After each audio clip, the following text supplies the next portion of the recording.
Bismillahirrahmanirrahim. Assalamu alaikum, my dear students. Now today we start our 42nd lecture. That means we still have 4 lectures ahead of us. क्यों? सब्र का पैमाना अभी से लबरेज हो गया? क्यों मुश्किल है इकोनॉमिक्स? मुश्किल तो होनी भी चाहिए. लोग ऐसे ही कह देते हैं इकोनॉमिक्स बड़ी आसान है. Nothing is easy in life. Especially things that are really worth doing cannot and should not be easy. Things that involve mental labor are often more difficult than things that only involve physical labor. So my advice to you, dear friends, is to summon all your powers of intellect and concentration and apply them at once to economics, to the study of economics. ये दवा आप कीजिए और दुआ के लिए हाथ मैं उठाता हूं और कामयाबी इंशाल्लाह हमारा मुकद्दर है. Now, to get back to business. In our previous lecture, we started talking about money, the monetary sector. We began by looking at the 3 functions that money serves. Money was a medium of exchange, money was a unit of account, and money was a store of value. Then we put up 3 definitions of money. That is, money in its narrowest sense, M0, which was equal to the notes and coins in circulation. Then we had M1, which was M0 plus checking or current accounts.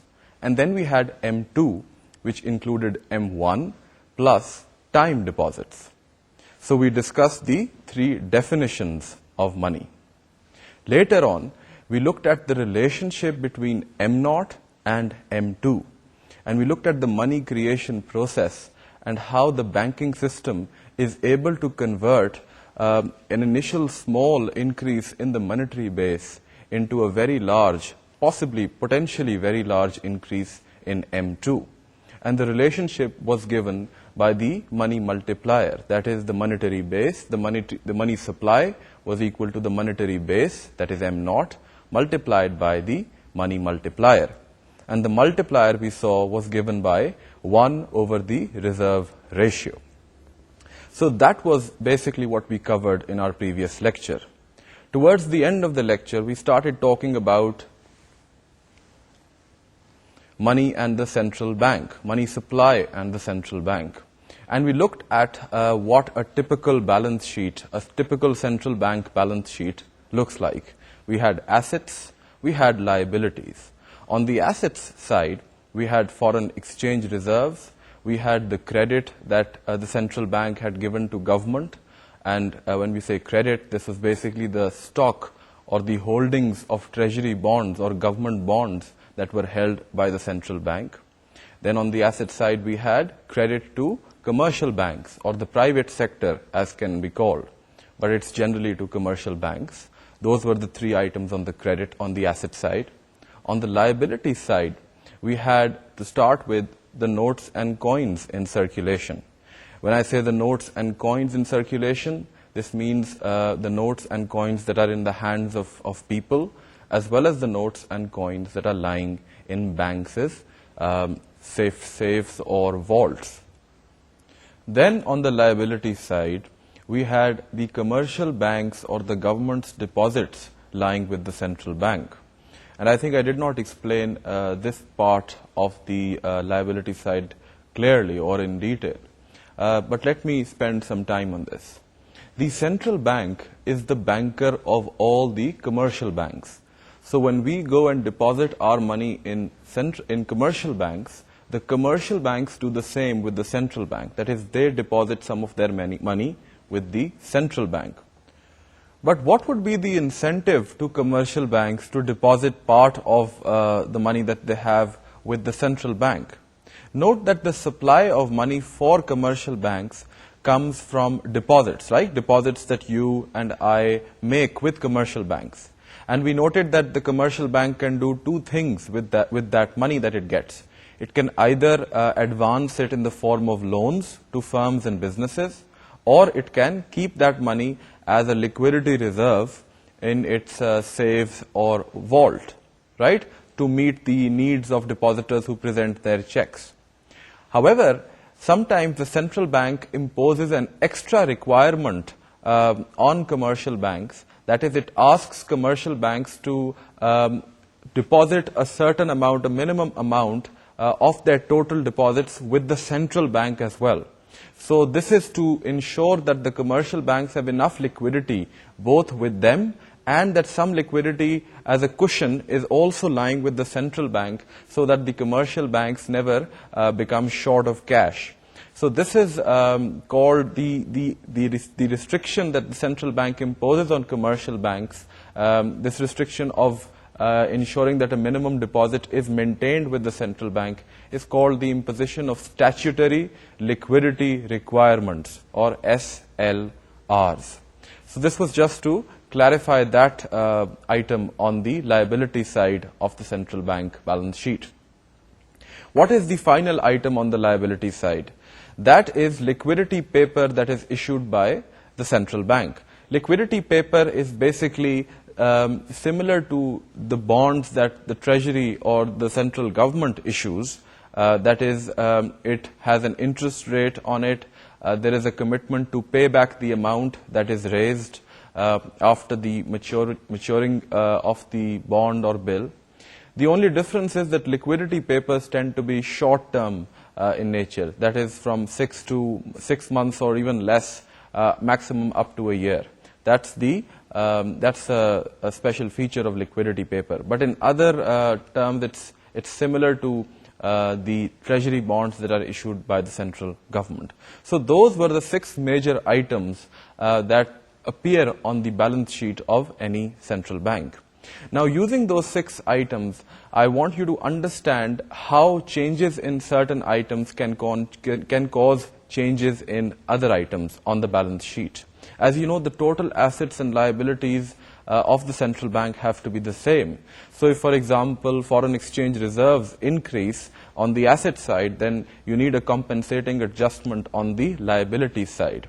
And through these adjustments, we will be able to understand how various changes or how various developments in the economy can affect money supply. Why are we focusing on the central bank's balance sheet?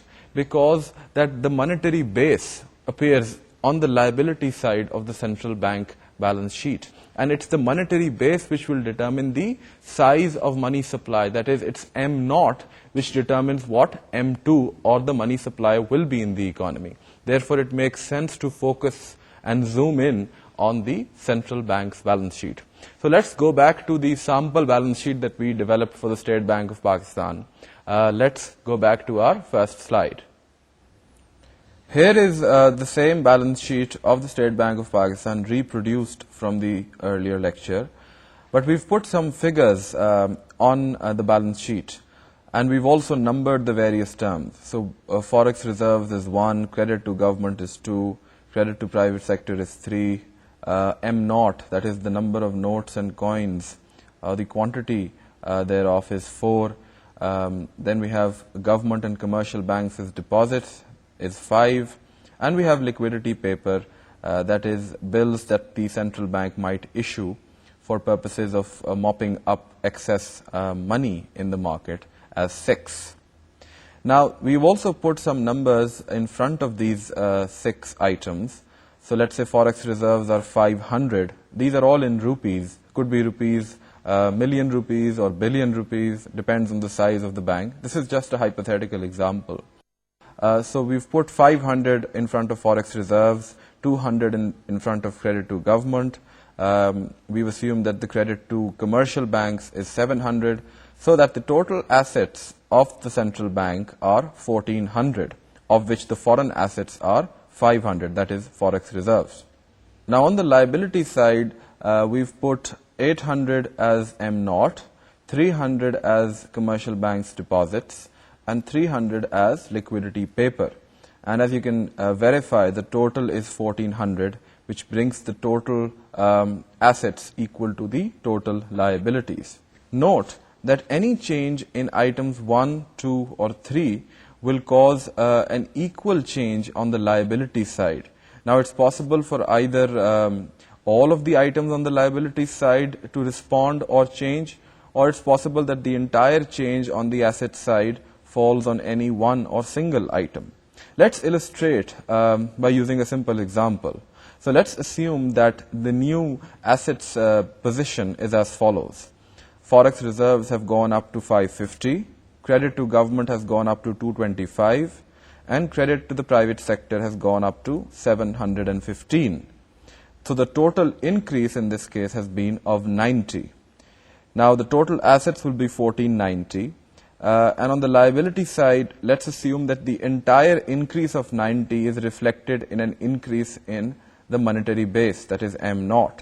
So M0 is 890, government and commercial banks deposits are 300, and liquidity paper is the same as 300 as before.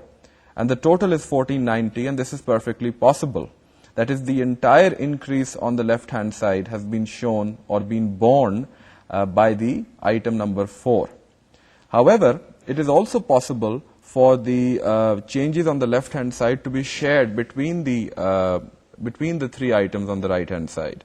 So you could have something like 830 for notes and coins, 340 for commercial banks deposits, and 320 for liquidity paper, which would also bring the total to 1490.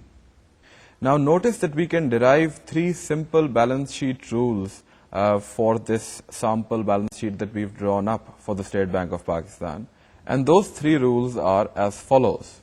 A, any increase in 1, 2, or 3, these are the items on the asset side, any increase in any of these items will cause M0 to increase given that 5 and 6 are constant. B, if 1, 2, and 3 are constant, but 5 or 6 increase, then M0 will fall. C, therefore, if 1, 2, or 3 increase and M0 is to be kept constant, then 5 or 6 must increase. Now try to look at those rules again. They follow simply from the balance sheet and from the condition that total assets have to be equal to total liabilities. I'm going to try and explore the different possibilities that can arise when 1, 2, or 3 increase, and what can be done about this increase by the central bank. So let's start by looking at the causes and effects of changes in forex reserves, that is item number 1 on the asset side. Now you know what factors can change the foreign exchange reserves of the central bank. We discussed it when we discussed the market for foreign exchange. We noted that when there is a balance of payments surplus, and this could be caused by either a current account surplus and a capital account surplus, or if the sum of the current account surplus or the current account and capital account is positive. So that would cause an increase in the foreign exchange reserves of the central bank. Similarly, if there is a balance of payments deficit in the foreign exchange market, then that could be caused, as you know, by a current account deficit and a capital account deficit, or if the sum of those two accounts, current and capital accounts, is negative, that will cause a balance of payments deficit, and this in turn will cause the foreign exchange reserves of the central bank to go down. Now note that changes in the foreign exchange reserves of the central bank in view of changes or in view of balance of payments, surpluses and deficits happen in the context of fixed exchange rates. So if there is an increase in the demand for foreign exchange, that is, there is a balance of payments deficit, that is, the demand curve shifts to the right, then there is pressure on the exchange rate to depreciate. But because the central bank wants to maintain a constant exchange rate, it needs to increase the supply of foreign exchange, and this causes the supply curve to shift. But in increasing the supply of foreign exchange, the central bank loses its foreign exchange reserves. That is, its forex reserves will go down. Similarly, if there is an excess supply of foreign exchange in the market, that is, the supply curve shifts to the right, then the central bank needs to create a compensating demand in the foreign exchange market, and this will cause the demand curve to shift to the right. And this is to ensure that the exchange rate remains stable. But in this case, the central bank will purchase foreign exchange from the market because it's generating the demand for foreign exchange. But in either case, whether there is a balance of payments deficit or a balance of payments surplus, there are implications for the foreign exchange reserves of the central bank. Let's go back to our slide to illustrate this and also see what happens if the central bank allowed the exchange rate to float freely, that is, did not want a fixed exchange rate to be maintained. Let's go to a slide. Now, as you can see in this graph, there is an excess supply of foreign exchange in the market, and this is caused by a balance of payments surplus. That is, more money is coming in through your external transactions, through the country's external transactions, than is going out. More dollars are coming in. Now, there is pressure on the exchange rate to appreciate. That is, there is pressure on the rupee-dollar parity to fall from 58 rupees to the dollar to, let's say, 50 rupees to the dollar. However, the state bank wants to, if the state bank wants to maintain a constant exchange rate, then it will have to create the demand for the excess dollars that have come in. And therefore, the demand curve shifts to the right because of the state bank increasing the demand for dollars. The demand curve shifts from D1 to D2. And note that the excess that the state bank has to purchase is Q3 minus Q1, where Q3 minus Q1 is the amount of dollars that the state bank must purchase in the market. Now, note what happens when the exchange rate is allowed to freely float. If that happens, there would be no need for the state bank to shift the demand curve to the right because the market would settle to its new equilibrium where the rupee-dollar exchange rate would be 50. That is, where the quantity of dollars in the market would be Q2. Now, going back to the case when the exchange rate was fixed, we note that a balance of payments surplus causes the first item on the asset side of the central bank, that is forex reserves, to increase. And this is because the government purchases foreign exchange from the foreign exchange market. But note what this does to money supply. Assuming that items number 5 and 6 are constant on the liability side, think of what would happen to 4, that is the monetary base, or M0. When the government purchases foreign exchange or dollars in the market, it pumps rupees in exchange for the dollars that it buys. And those rupees expand the monetary base. The number of currency notes, the number of coins in the economy increase.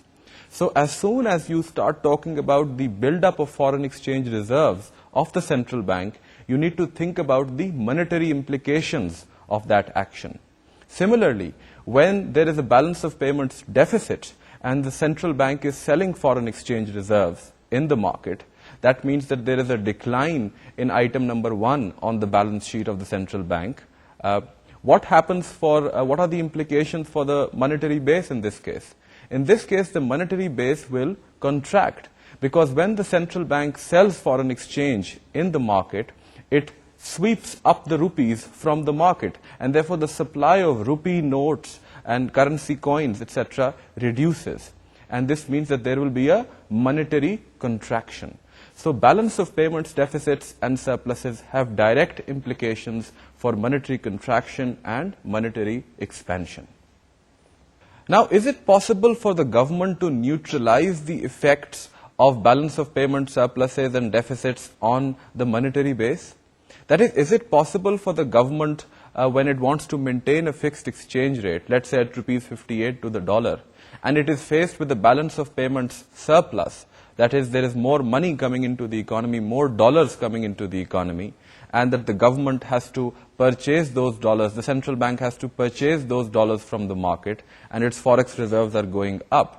Is it possible for the central bank to ensure that those increasing forex reserves will not cause a monetary expansion, will not cause an increase in item number 4? And you can understand why the government or the central bank might be interested in this, because the government or the central bank wants to ensure that the domestic economy and the domestic money supply is not affected severely by foreign developments, that whatever is happening on the external account. right? Because if whatever happens on the external account immediately feeds into the money supply, then it will affect the domestic economy very severely. So sometimes governments make use of what is called sterilization in order to neutralize the effects of foreign inflows or balance of payments surpluses. So what will the government do in this case? The government simply offsets the increase in item number 4 by an increase in item number 6. Now, if you look back to the rules that I gave you, any increase in item number 6, it causes a compensating decrease in item number 4. How does this happen? Well, it simply happens that the government or the central bank will issue liquidity paper in the market. That is, it will borrow money from the market. So whatever money was injected in the first place because of the purchase of foreign exchange, now the government sweeps back that liquidity through the issue of liquidity paper. So liquidity paper, the stock of liquidity paper increases and the M0 or the monetary base goes back to its original level.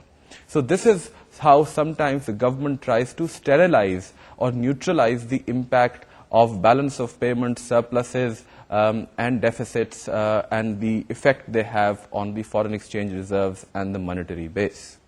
Now that was one, the impact of changes in foreign exchange reserves. Let's now look at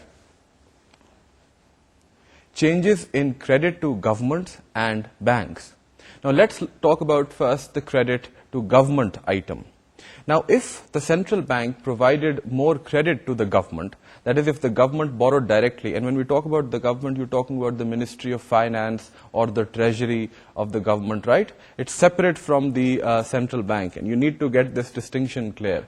The central bank is responsible for monetary and exchange rate policies, whereas national debt is managed by the Ministry of Finance. The budget deficit is run by the Ministry of Finance, which is representing the government when it sort of presents the national budget, and therefore any debt that is raised to finance the budget deficit is an issue for the Ministry of Finance.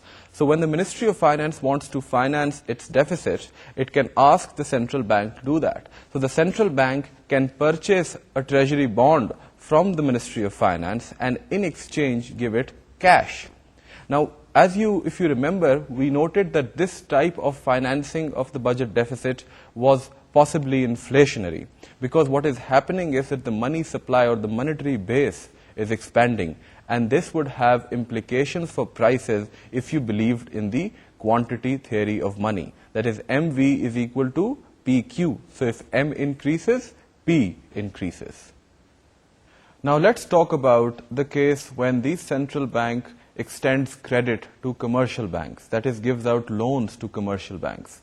Now, obviously, any increase in the amount of loans given out to commercial banks will expand the monetary base, because the central bank is giving cash to commercial banks, and this adds to the notes that are in circulation, the currency notes that are in circulation. But some of you might be wondering, what's the rationale behind the central bank giving or dishing out loans to commercial banks? And let me explain this to you by going back to the question of what a commercial bank does in order to ensure that it has enough cash in its hands when a depositor comes to withdraw money from his deposits or his deposit account. Now, earlier we noted that all commercial banks keep some reserve, liquidity reserve with them in their vaults. They keep some cash with them to meet the needs of the depositors that might come. And usually this could be around 10% of the total deposits. Then we said that the commercial banks also deposit some money with the central bank as a statutory liquidity reserve. And this is also kind of a cushion that the commercial banks can draw on if they find that the demand for deposits on any particular day is, or the demand for withdrawals by depositors on any particular day is very high. Now let's imagine the commercial bank faces a situation where there are very many depositors who have come to withdraw money from their bank accounts. So the commercial bank has exhausted all its money that was lying in its vault. It has also exhausted the reserves that were lying with the central bank, and now it doesn't know what to do, right? Would the central bank allow this particular commercial bank to collapse? No. Usually, the central bank tries to maintain confidence in the banking system, because usually, if one bank collapses, then all other banks can collapse as well, because banks have sort of links, financial links with each other. They are lent, they have transactions with each other. So if one bank collapses, then this can actually put the entire payment system in jeopardy. Therefore, the central bank tries to maintain confidence, or tries to keep depositor confidence in the banking system high. And in this case, if a commercial bank is faced with difficulty in terms of cash or liquidity, then it can always go to the central bank and borrow money from what is called the discount window of the central bank. So they would simply go to the discount window and ask the state bank or the central bank to give that commercial bank some money. Now, obviously, the state bank will charge this commercial bank an interest rate on this loan. So it's like any other loan. The state bank gives the commercial bank money and then gets an interest rate in return as a profit for the fact that it has extended that loan.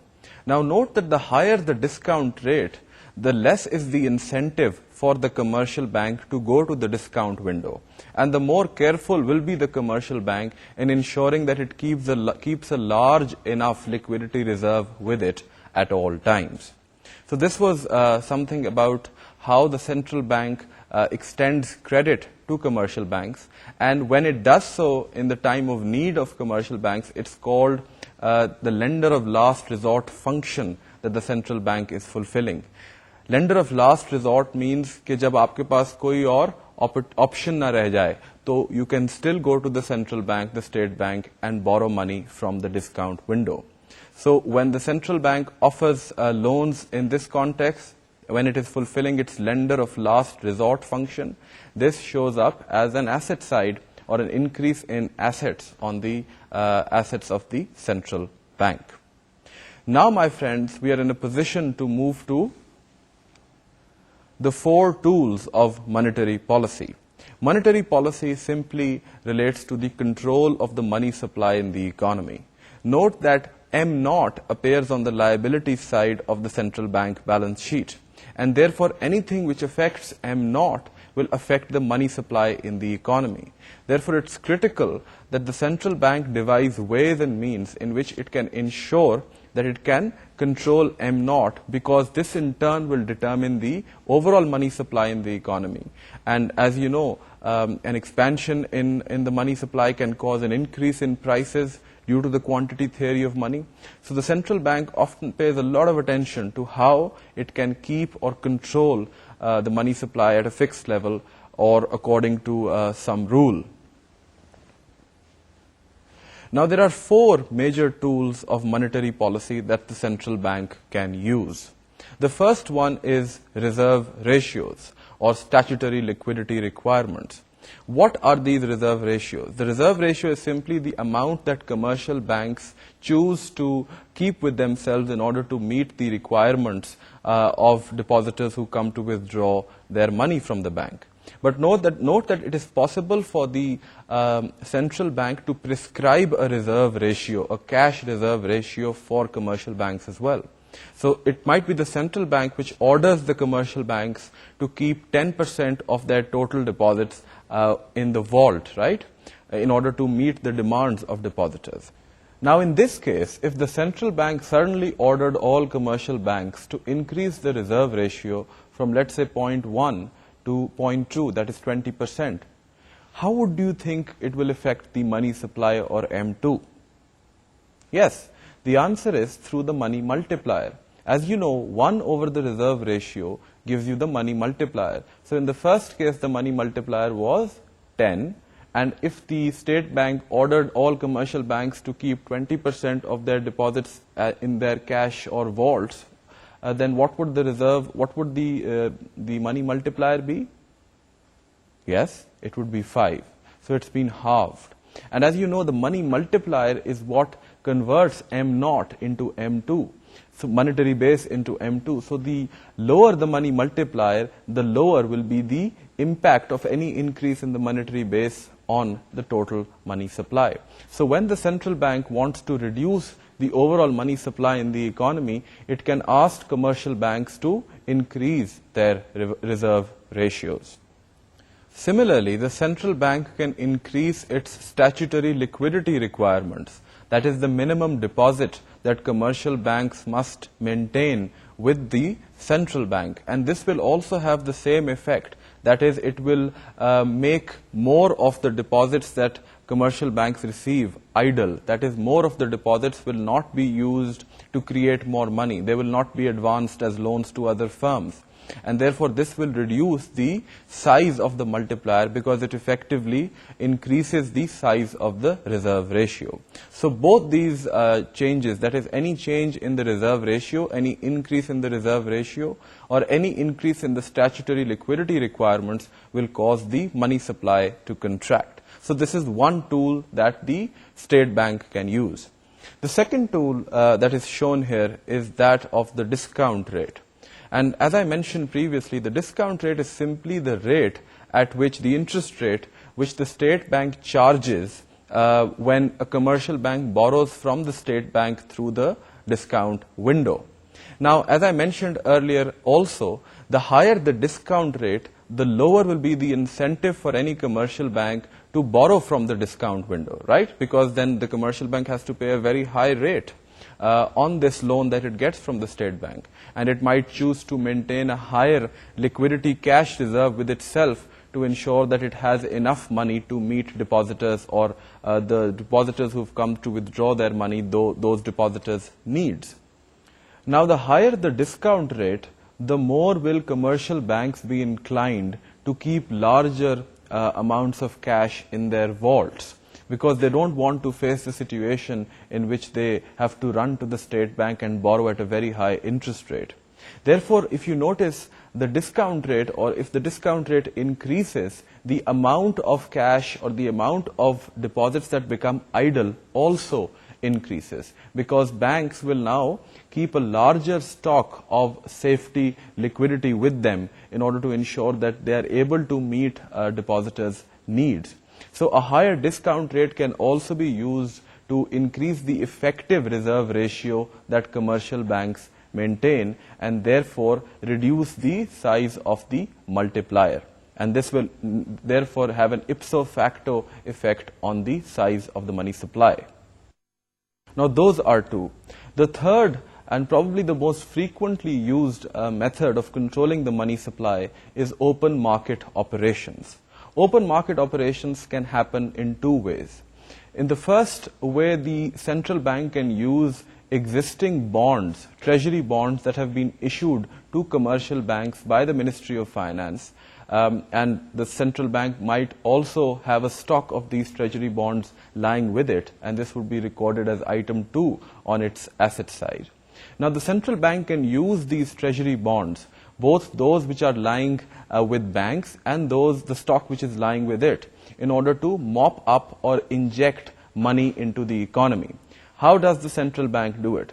So let's say the central bank wants to sweep liquidity from the market. That is, it wants to reduce the money supply in the market. In order to do it, it will simply sell the stock of treasury bonds that it has with it into the market, right? So it will sell that stock, sell those certificates in the market, and sweep the money in return. Similarly, if the central bank wanted to inject more liquidity or inject more money into the economy, then what would it do? Yes, it would buy those treasury bonds from the market. So when it buys the treasury bonds, it sort of takes the certificates from the from the commercial banks and pays them cash in exchange. And this means that more liquidity will be injected. So both item 2 goes up on the asset side, and item 4 goes up on the liability side. So this is when the open market operations are conducted using treasury paper, that is bonds which are issued, bills or bonds which are issued by the central government or the treasury, the Ministry of Finance. The central bank can also use its own paper, and we looked at this item 6 on the liability side of the State Bank. We said that there were liquidity papers that the central bank can issue, and these will have the same effect as the effect that the other papers, the treasury bonds, had. So if the central bank wanted to mop up liquidity or sweep liquidity from the market, it will issue or sell more of this liquidity paper, and these are usually short-term bills up to 1 year maturity. And by issuing these bills, it will sweep the liquidity from the market. Similarly, if it wants to expand money supply, then it can purchase the existing liquidity paper which is existing in the market and then give cash in return. And both these effects, both these changes in 6 will cause compensating changes in 4. So when the stock of liquidity paper increases, that is, the government issues more liquidity paper, the central bank issues more liquidity paper, then the M0 will fall. Similarly, when the central bank purchases back the liquidity paper, that is, reduces the stock of liquidity paper outstanding, then that will cause the M0 or item 4 to increase. Finally, we have foreign exchange market intervention. Now, this last tool of monetary policy enables the central bank to use its intervention in the foreign exchange market to have changes on the domestic economy, on the domestic monetary sector. Earlier, we noted that sometimes the central bank wants to shield the domestic economy against changes in what happens on the external sector.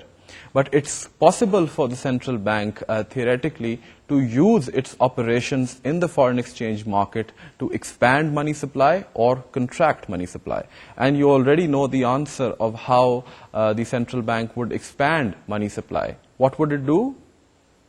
Yes, it would simply purchase foreign exchange from the market. When it purchases foreign exchange from the market, it pumps rupees in, and therefore the circulation of rupee notes and coins and currency notes increases, and therefore M0 expands.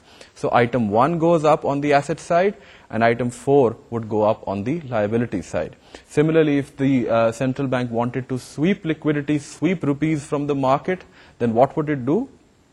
Yes, it would sell foreign exchange into the market. So it would sell dollars, buy rupees, and once those rupees come out of the circulation in the economy, then that means that M0 will now go down.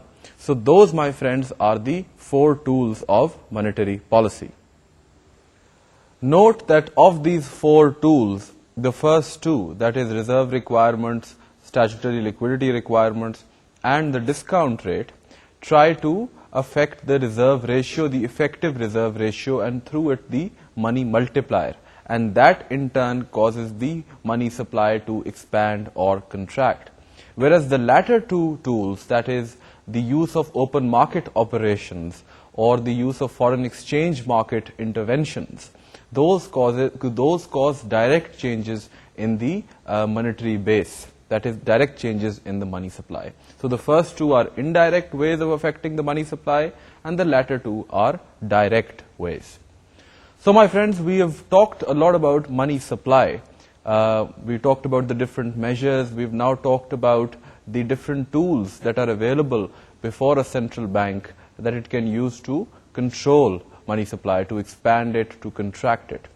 But in order to develop an understanding of equilibrium in the money market, equilibrium is something that economists love to think about.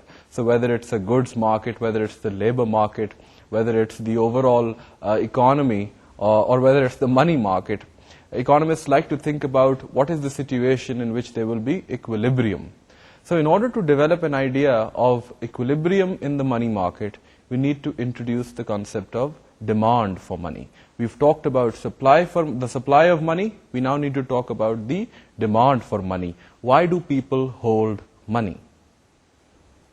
Now, there are 3 reasons which have been given for why people want to hold cash in their hands. I'll get into the 3 reasons, which are the transactions motive for demanding money, the precautionary motive for demanding money, and the speculative or assets demand for money. But I'll get into that a little later. Let me first talk about the things that a person can do with his money. Any person can do two things with his money or her money. She can either keep it in her pocket, right? In which case the money does not gain in value, does not increase in value, or she can go to a bank account and deposit the money there, or buy a financial asset and get an interest rate on that. Even when she deposits the money in a bank account, she can get some interest rate. Now, obviously, there is an opportunity cost to keeping that money in your pocket when you can get some interest rate or some gain on it or some profit on it by putting it in the bank.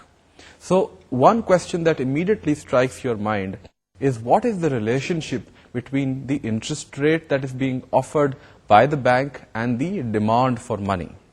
And the relationship, my friends, is obviously negative. The higher the interest rate that is being offered by the bank, the more you will hesitate to keep that money in your pocket. And the more you would like to keep that money in the bank so that it can earn the higher interest rate. However, if the interest rate is very low, let's say 1%, then you really don't care about whether the money is lying in the bank or in your pocket. Another way of saying it is that the opportunity cost of keeping the money in your pocket is very low. So that's the basic setup for how we analyze the relationship between interest rates and the demand for money. Now let's look at the three types of demand that economists have identified. The first one is the transactions motive for holding money. People want to make transactions. You want to go to the grocer, you want to buy bread, you want to watch a film, you want to get a haircut, you want to buy a car, and you need money to make all those purchases, right? So you need to make transactions, and therefore you need to have some money in your pocket. Note that the amount of transactions, the number of transactions that will happen in any economy is a function of the level of income in the economy. If the income is high, people have a lot of purchasing power, then they will like to make a lot of transactions. Otherwise, if people do not have any purchasing power, do not have very high incomes, then they will not make very many transactions. So the transactions demand for money depends on the interest rate. All of these three demands depend on the interest rate, but the transactions demand of money also depends on the level of income in the economy. Let's talk about the second demand, which is the precautionary motive for holding money. Now imagine that you are a person, you've put all your money in the bank because you're afraid that if you kept it in your pocket, you would lose the interest rate on the money that could potentially earn interest by lying in the bank. But then you are walking down the street and suddenly you pass by this refrigerator shop and you see that there is a very good bargain. को बड़ी अच्छी deal मिल रही है आपको अपने किसी fridge पे और आप खरीदना चाहते हैं वो fridge. So at that time you might regret the fact that all of your money is lying in the bank, right? Because by the time you might go to the bank and withdraw the money and come back to the shop, the deal might be gone. The refrigerator might have been sold, right? So in order to meet these emergency needs that suddenly arise because of the existence of bargains, or suddenly you might need to go to the hospital, khuda na khasta, if somebody falls ill. So in order to meet such contingencies, it's important that some precautionary amount of money be kept in the pocket that you will not use generally, but you will use in certain circumstances. The third type of demand is speculative, the speculative or assets motive for holding money. Now this motive arises because people might want to change the portfolio of assets that they hold. So for example, if a person has a certain amount of wealth, let's say rupees 100, and he has bought certain shares, let's say rupees 50 worth of shares in a company, and rupees 50 is invested in a bank deposit. then he might want to change the composition of his portfolio, that he might want to sort of invest in, let's say, property. He might want to invest in a khas deposit or a saving scheme that the government offers, right? So if his money is already stuck in those shares and in those deposits, then he will not have the amount that he needs in order to take advantage of a good investment opportunity. So he might keep 10 or 15 rupees from his total 100 wealth with him in order to make sure that he can invest in a new opportunity that comes his way. So if there is a new scheme by the government that if you buy this bond by the 30th of the month, and it's already the 25th, then he doesn't need to look for buyers for his stocks, and he doesn't need to go to the bank to get his deposit money out. It might be a fixed deposit, in which case it might not be possible for him to get the money out. So in this kind of situation, he can simply use the money that is lying in his pocket to buy this new asset. So when people speculate on which assets are going to be more attractive, when they're thinking about how they can maximize the return on their overall portfolio, how they can diversify their portfolio in terms of the riskiness of different components thereof, then they need to hold some money in their pockets to meet this demand. And this is called the speculative or assets demand for money. Note that both the precautionary and the speculative demands for money also depend on the level of income of agents. So the higher the level of income, the more will their speculative demand and precautionary demand for money be. Now, if you notice, if we combine these three demands together, we can come up with the two major determinants of money demand. And those two determinants are interest rate and the level of income in the economy. But note that when you talk about the interest rate and the income in the economy, you're not talking about nominal variables. You need to talk in the context of real variables. So naturally, you need to talk about what is the real net of inflation rate of return that you will get by depositing your money in the bank. So for example, if the nominal interest rate that you get is 10%, but if inflation is 9%, then the real rate of return that you are getting by putting the money in the bank is only 1%. And that's the real measure of the opportunity cost of keeping that money in your pocket. Similarly, when you want to calculate the impact or study the impact of higher incomes on money demand, then you need to talk about higher real incomes, that is, incomes which are adjusted for the price level. If, for example, incomes go up by 10%, but inflation goes up by 12%, then in that case, real incomes will actually fall by 2%. And this will mean that the amount of transactions that people can make, the amount that they will require in their pockets for speculative or precautionary motives will actually fall because they are poorer. Their purchasing power has gone down, their wealth has gone down.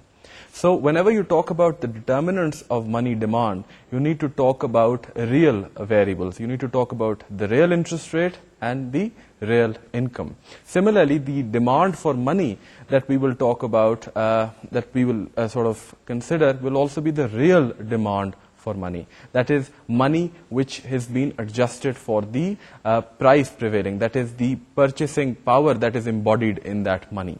So when we talk about these terms, we talk about real terms, and we also have a particular notation that we can introduce at this level. We use the term I for the real interest rate, we use the term Y for real income, and we'll use the term L for money demand. And we are introducing this terminology because we want to launch into the ISLM framework, and that uses this particular notation.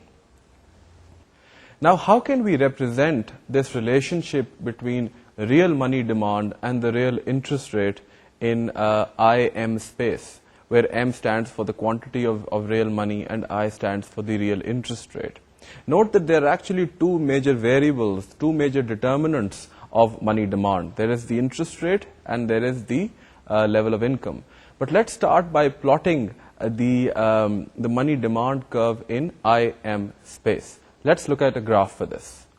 As you can see, my friends, you have the real interest rate on the vertical axis shown by I, and you have the money demand which is shown by L on the horizontal axis.